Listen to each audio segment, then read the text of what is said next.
Inspired by the life of the savvy and ambitious Colombian businesswoman Griselda Blanco comes a new Netflix original limited series. Griselda tells the story of a devoted mother who, with her lethal blend of charm and relentless savagery, creates one of the most powerful cartels in history. Witness Sofia Vergara's captivating transformation into the godmother of the underworld. Griselda, streaming January 25th, only on Netflix. Now, before we start, you might want to check out our other podcasts covering topics like personal development and minimalism, money, health, relationships, and more. So to optimize your life in other areas, just search for Optimal Living Daily in your podcast app. Now, on to the show.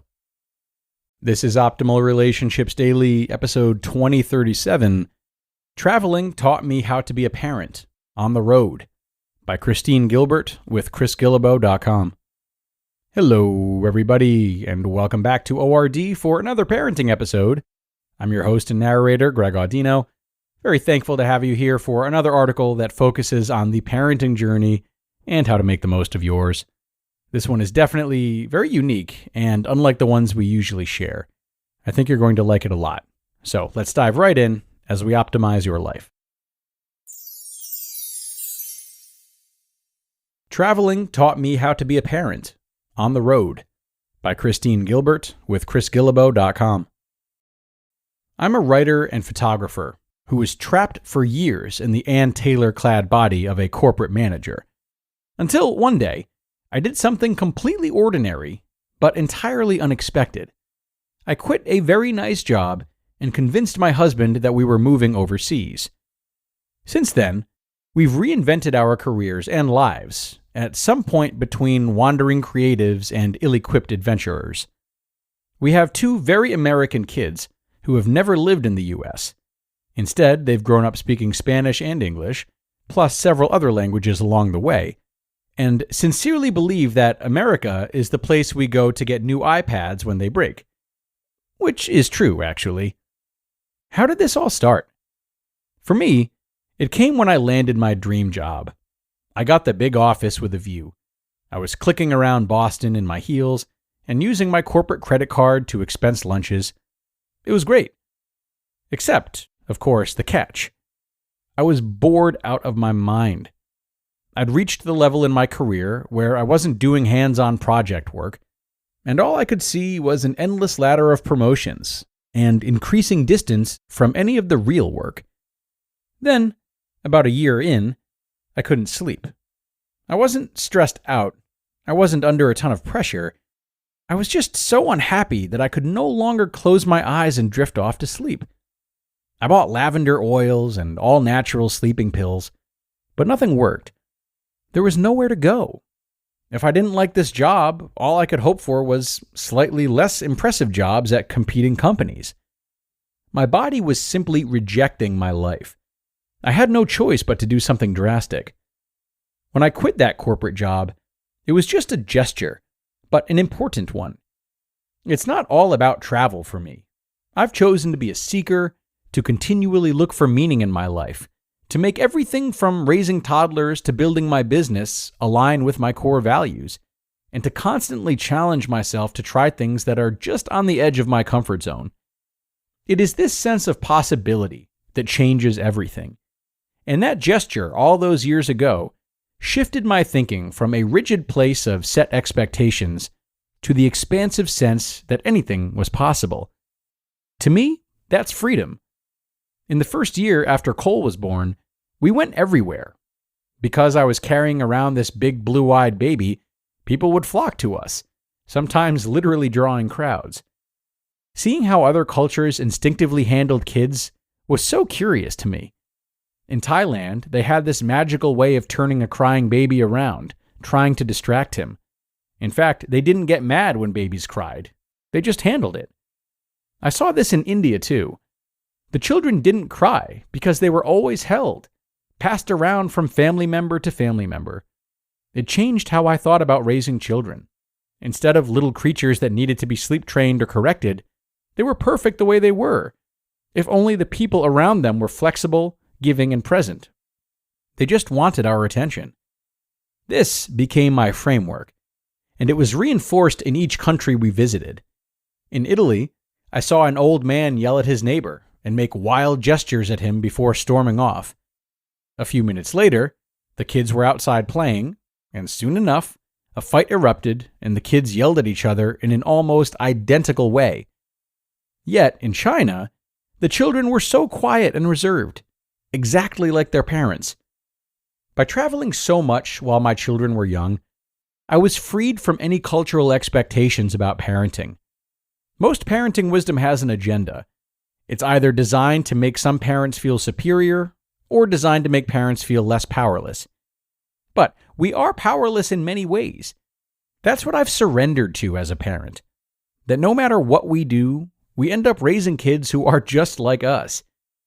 The best we can do, really, truly, honestly, is to just try to be the best versions of ourselves. When my daughter was 2, we signed her up for Mexican preschool. It seemed way too young to me, but her older brother was going, and she was determined to go too.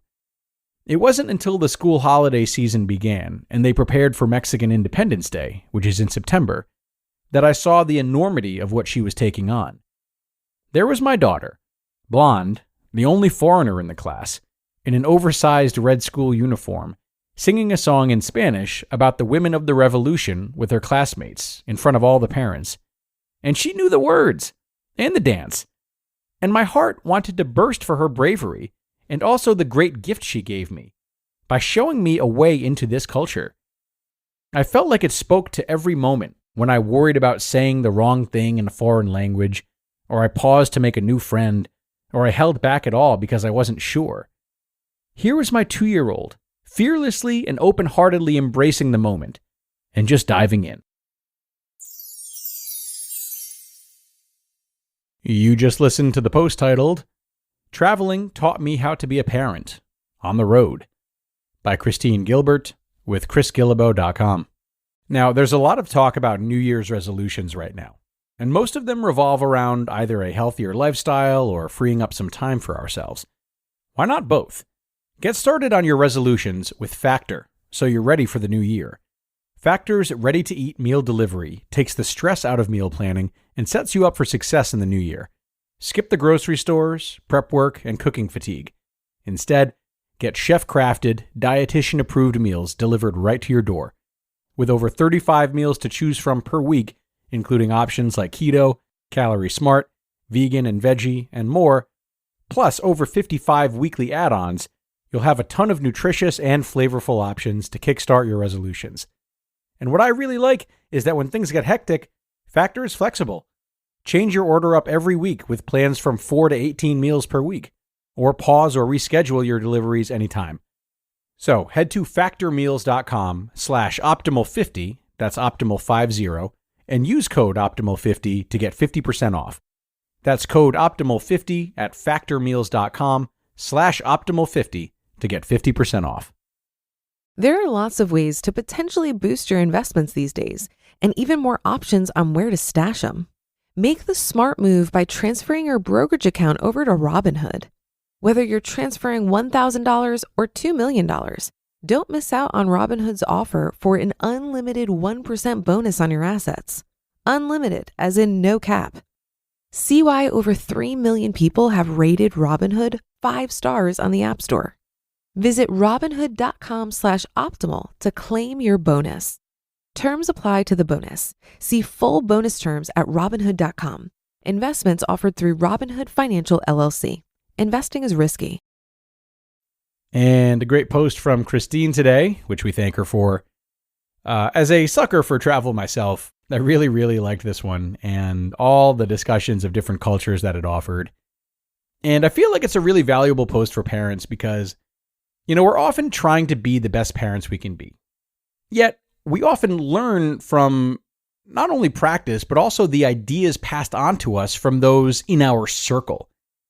In most other areas of life, the sources we draw from to improve upon any skill seem to vary much more than they do in parenting. And I don't think it's unreasonable of me to suggest that most parents, when considering how to do their job to the best of their ability, often don't really bother considering what they could learn from other cultures about parenting. So if you're a parent listening to this, that is my challenge for you today. Think about your parenting style, perhaps some parts of it that you're feeling a little shaky about in particular, and reflect on how other cultures, or even local people outside of your circle, might handle these things or see these things differently. Think outside the box, and maybe even outside the country, about what tweaks you can make to your child rearing.